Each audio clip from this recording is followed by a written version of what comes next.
পশ্চিমবঙ্গ মধ্যশিক্ষা পর্ষদ অন্তর্গত ষষ্ঠ শ্রেণীর দ্বিতীয় পর্যায়ক্রমিক মূল্যায়ন 2026, বিষয় পরিবেশ ও বিজ্ঞান। তোমাদের যে দ্বিতীয় পর্যায়ক্রমিক মূল্যায়ন পরীক্ষাটা হতে চলেছে তার পরিবেশ ও বিজ্ঞানের পার্টটা নিয়ে আজকে আমরা আলোচনা করব। এই পরিবেশ ও বিজ্ঞান যে পরীক্ষাটা হবে তোমাদের, সেটা কিন্তু 50 নম্বরের পরীক্ষা হবে এবং সময় থাকবে কিন্তু 1 ঘন্টা 30 মিনিট। এখান থেকে তোমাদের এমসিকিউ টাইপেরও প্রশ্ন কিন্তু করা হয়, আবার এক স্কুল কিন্তু তাদের এ অনুযায়ী কিন্তু প্রশ্ন হাতে তৈরি করে। সেক্ষেত্রে কিন্তু তোমাদের প্রশ্নগুলো এসএকিউ হতে পারে। তো প্রধানত এই ধরনের প্রশ্নই দেওয়া হয়। তো দেখো একের দাগে কী বলছে, সঠিক উত্তরটি নির্বাচন করো, যে কোনো 10টি। দেখো একের দাগের এক কী বলছে, চুনা পাথরের পরিবর্তনে তৈরি হয় নিজ স্লেট, গ্রানাইট, মার্বেল পাথর। তো যেটা সঠিক উত্তর তোমরা লিখে দেবে। আর আমি এই প্রশ্নের উত্তরটা আমরা আজকে করছি না। যদি তোমরা এই প্রশ্নের উত্তর পেতে চাও তাহলে আমাকে কমেন্ট করে জানিও, আমি তোমাদের এই প্রশ্নের উত্তরগুলো নিয়ে আলোচনা করব। তারপর 2 দাগে কী বলছে দেখো, বিঘা কিসের একক হিসেবে ধরা হয়। তারপর 3 দাগে কী বলছে, খাদ্য পিরামিডের সবচেয়ে শীর্ষে থাকে।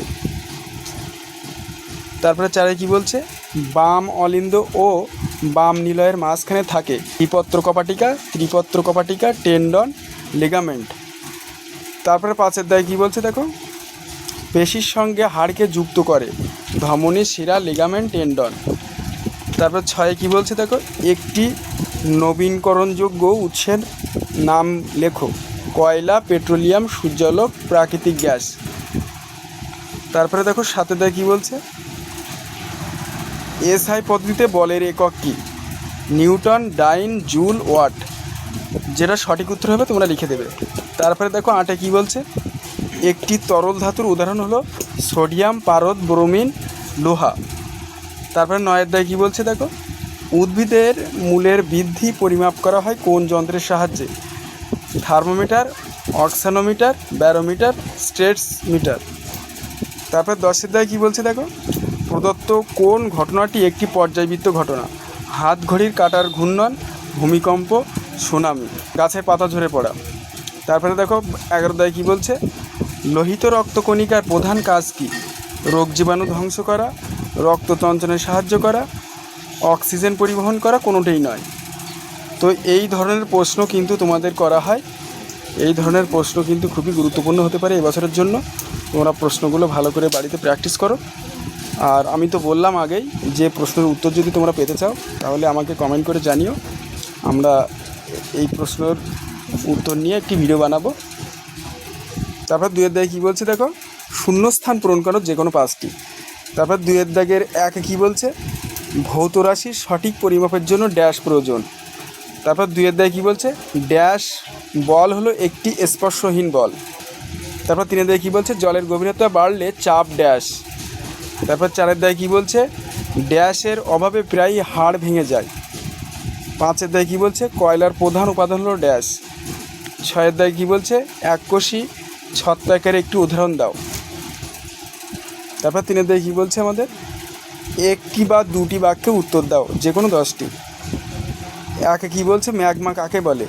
2 কী বলছে, একটা সরু তারের ব্যাস মাপা হয় কোন এককে। 3 কী বলছে, চাপ কাকে বলে। 4 কী বলছে, দুটি নবীনকরণযোগ্য শক্তির উৎসর নাম লেখো। 5 কী বলছে, মানুষের ডান ফুসফুসে কটি খণ্ড থাকে।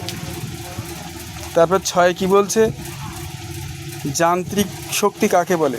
7 কী বলছে, স্যাডল সন্ধি কোথায় দেখা যায়। 8 কী বলছে, স্থিতিশক্তি ও গতিশক্তি কাকে বলে। 9 খাদ্য শৃঙ্খল বলতে কী বোঝো, একটি উদাহরণ দাও। 10 বলছে, ধাতুর দুটি সাধারণ ভৌত বৈশিষ্ট্য উল্লেখ করো। 11 কী বলছে, হৃৎপিণ্ডের প্রধান কাজ কী। 12 কী বলছে, মৌলিক বা প্রাথমিক রাশি কাকে বলে, উদাহরণ দাও। তারপর 4 কী বলছে, সংক্ষিপ্ত ও দীর্ঘ উত্তরভিত্তিক প্রশ্ন 5টি। তারপরে 1 কী বলছে দেখো, জীবাশ্ম জ্বালানি হিসেবে কয়লার ব্যবহার লেখো। 2 কী বলছে, সৌরদিন ও গড় সৌরদিন কাকে বলে। 3 কী বলছে, ঘর্ষণ বল কাকে বলে, ঘর্ষণ বল কোন কোন বিষয়ের উপর নির্ভর করে। এটা কী বলছে, বার্নৌলির নীতিটি উদাহরণসহ ব্যাখ্যা করো। 5 কী বলছে, মানুষের ফুসফুসে কী কী ধরনের সমস্যা দেখা যায়? তারপরে 6 কী বলছে, লিগামেন্ট ও টেন্ডন কি? পিভট সন্ধি কোথায় দেখা যায়? তারপরে